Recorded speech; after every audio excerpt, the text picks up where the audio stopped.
kuraklık nedeniyle Türkmenistan'ın Meri Velayat bölgesinde büyükbaş hayvanlar kesildi.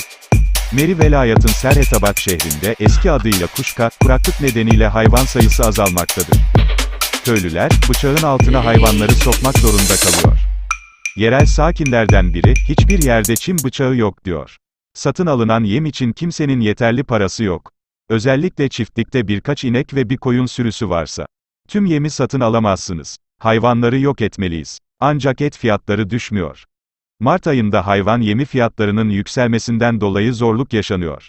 Bu nedenle, birçok yerel bölge sakini, yan kuruluş çiftliklerinden kurtulmaya zorlandı ve bu da, mağaza ürünleri sıkıntısı ile sorunları kısmen çözmelerine izin verdi. Hayvancılık ve kümes hayvanı yetiştirmeye devam edenler, genellikle onlar için çöp tenekelerinde sebze kabukları ararlar. Eski kuşaktan bir köylü şaşkına dönüyor, zordu ama aynı zamanda herkes çiftliğini korudu, hayatta kalmasına yardımcı oldu. Çim Şubat ayında büyümeye başladı, bu yüzden Mayıs ayına kadar saman stoklamaya çalıştılar. Ve şimdi yiyecek satın alamazsınız, tahıl yok ve halı ot yok. Bu ne zaman oldu?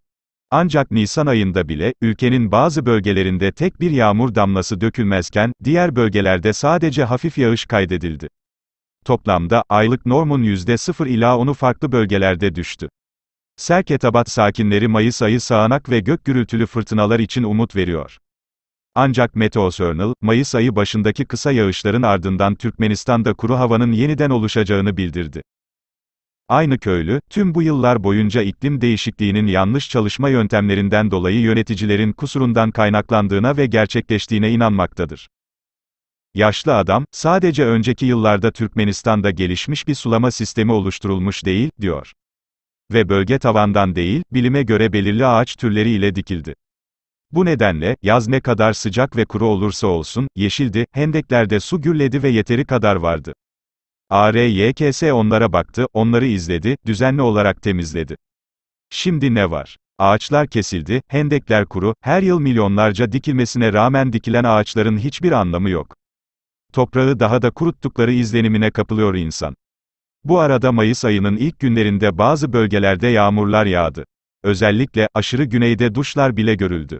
Bu yıl ilk şiddetli yağmur Serketabat'ta da kaydedildi, 2 günde 26 milimetre yağış oraya düştü. Ancak komşu Taktabazar'da yağış seviyesi sadece 2,2 milimetreydi. Aşkabat'ta 3, 4, 8 ve 9 Mayıs'ta rahat bir sıcaklık kaydedildi, 21 ila 24 derece. Ancak yalnızca 8 Mayıs'ta yağmur yağdı ve yalnızca 4 milimetre yağmur yağdı. Meteosörnal uzmanları, havanın böyle bir doğası, kuraklığı daha da şiddetlendirecek diye sonuçlandırdı.